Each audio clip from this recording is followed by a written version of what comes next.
Welcome to Democracy Now!, democracynow.org, The War and Peace Report. I'm Amy Goodman. The United Nations is calling for the protection of the Amazon amidst fears that thousands of fires raging across Brazil are rapidly destroying the world's largest rainforest and paving the way for a climate catastrophe. On Thursday, the UN Secretary-General Antonio Guterres tweeted, "In the midst of this global climate crisis, we cannot afford more damage to a major source of oxygen and biodiversity. The Amazon must be protected," he said. The fires have spread a vast plume of smoke across South America and the Atlantic Ocean that's visible from space. They're unprecedented in recorded history, and environmentalists say most of the fires were deliberately set by illegal miners and cattle ranchers.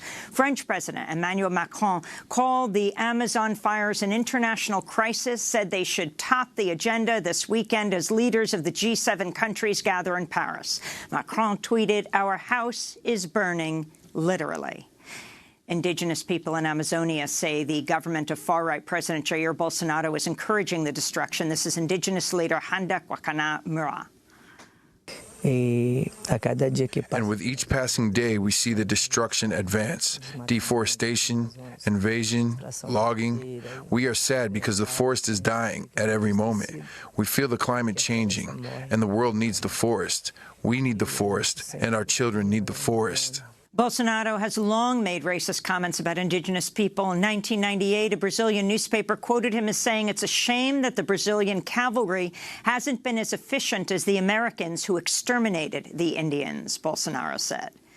In the United States, Senator Bernie Sanders Thursday proposed a sweeping 10-year, $16 trillion plan that would rapidly transition the U.S. energy sector to renewables in order to mitigate the climate crisis. It's the most ambitious climate plan laid out by any presidential candidate to date. Sanders announced his Green New Deal while touring Paradise, California, a town that was completely incinerated in a massive wildfire last year. Speaking at a town hall in Chico later in the day, Sanders defended the price tag of his proposal, saying the cost of inaction would be far higher. Economists have told us that the cost of inaction on climate change will cost some $69 trillion throughout the globe.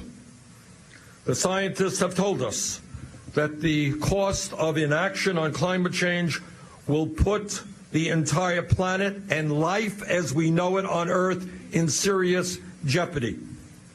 Because what we have been told is that if we do nothing, the effects of climate change will lead to over 250,000 deaths every single year across the globe from factors including malnutrition, heat stress, malaria, and other diseases, and that is a very conservative number.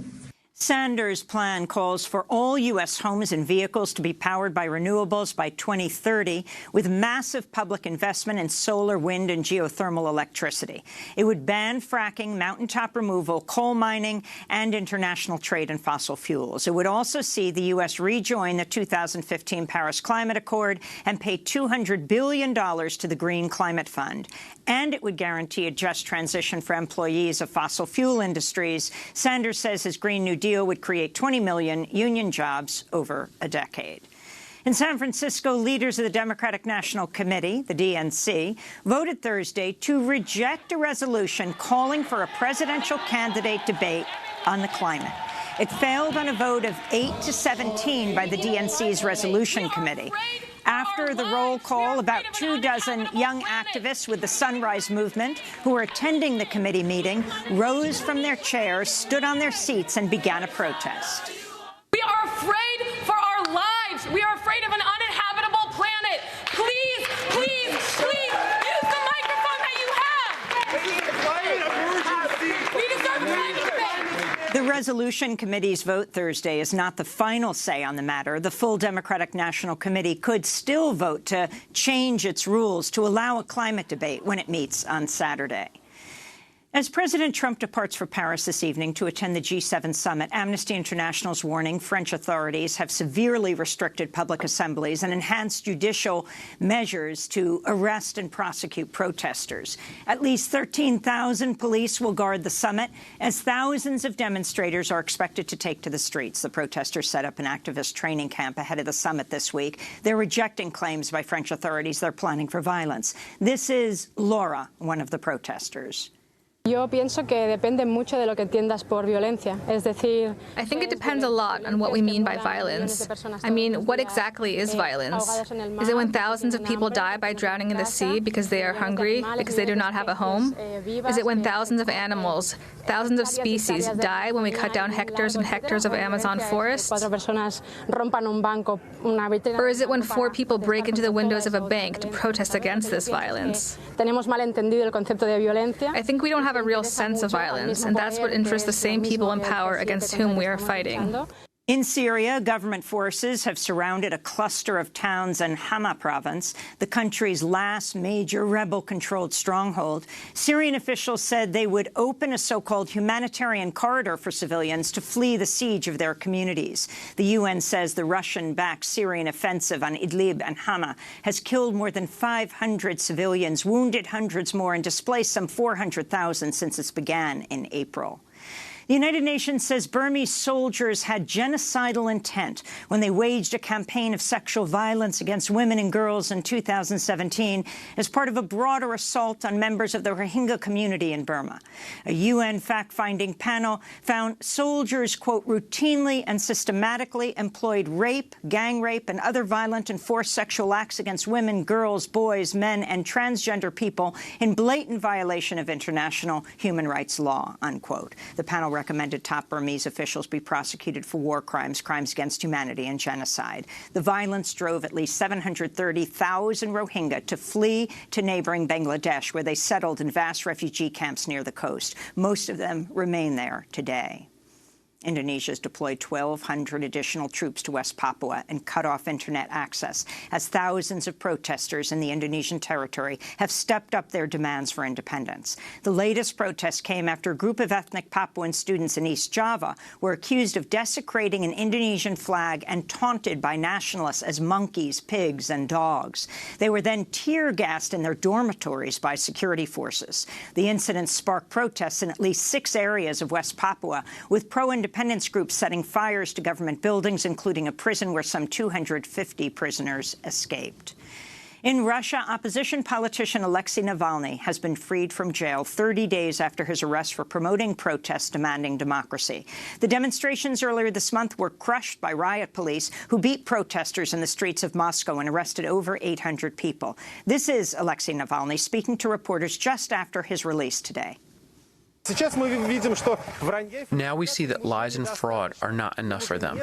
It's not enough for them to ban candidates from an election. They deliberately want to arrest dozens and to beat up hundreds. This shows that there is no support for this regime. They feel this and they are afraid. North Korea's foreign minister Thursday called U.S. Secretary of State Mike Pompeo a, quote, die-hard toxin and poisonous to diplomacy between the two countries. Denuclearization talks between the two sides have stalled for months since a failed second summit between President Trump and North Korean leader Kim Jong-un in Hanoi in February. The two leaders met again in June at the inter-Korean border, where they agreed to reopen negotiations, but that hasn't happened. Russian President Vladimir Putin is ordering his military to prepare for what he called a symmetrical response after the U.S. tested what it said was a non-nuclear cruise missile earlier this week in Long Beach, California. The U.S. launch was the first test of its kind since the Trump administration formally withdrew from the landmark 1987 Intermediate Range Nuclear Forces Treaty, the INF, earlier this month. French President Emmanuel Macron is defending his call for a global tax on technology giants, including Apple, Facebook, Amazon, and Google, which employ complex tax dodges to avoid paying tens of billions of dollars. Ahead of this weekend's G7 talks, Macron told reporters, quote, the global tech players do not contribute financially to the funding of the common good. It is not sustainable, he said.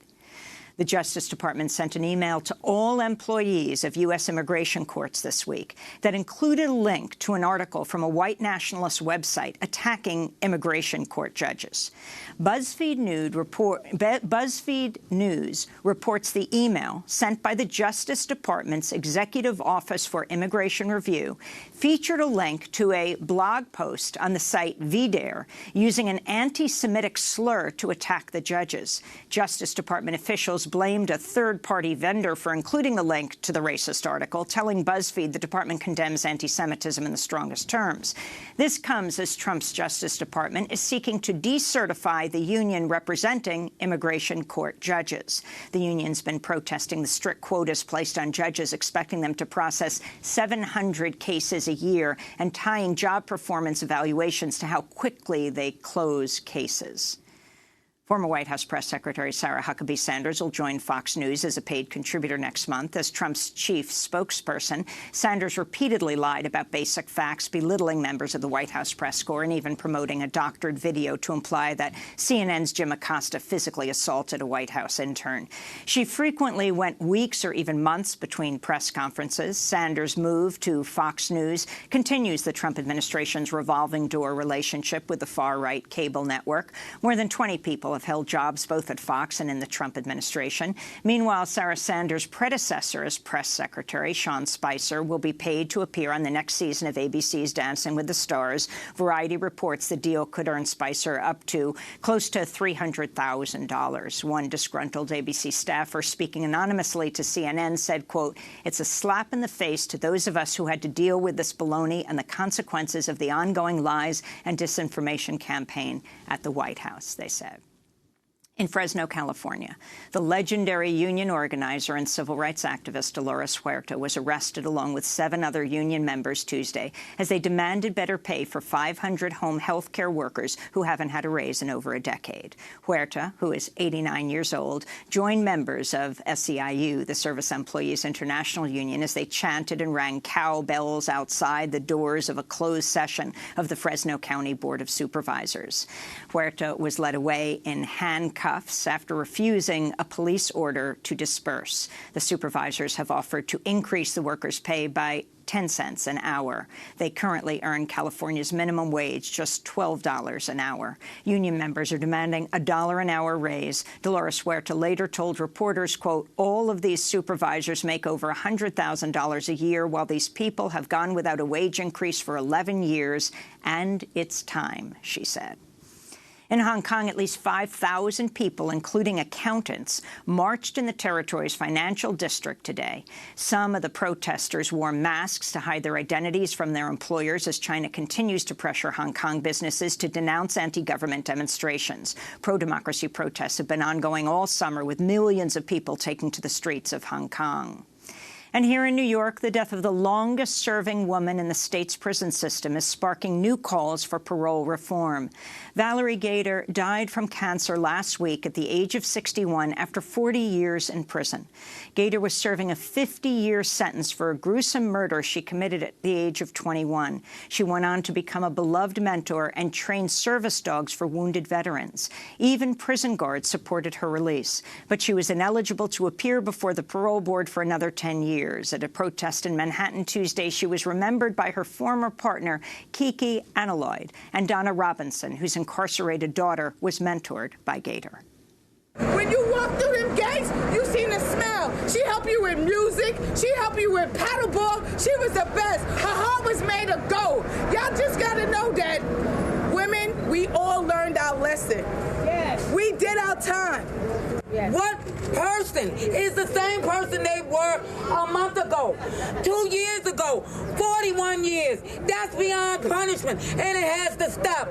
No more Vals dying in jail.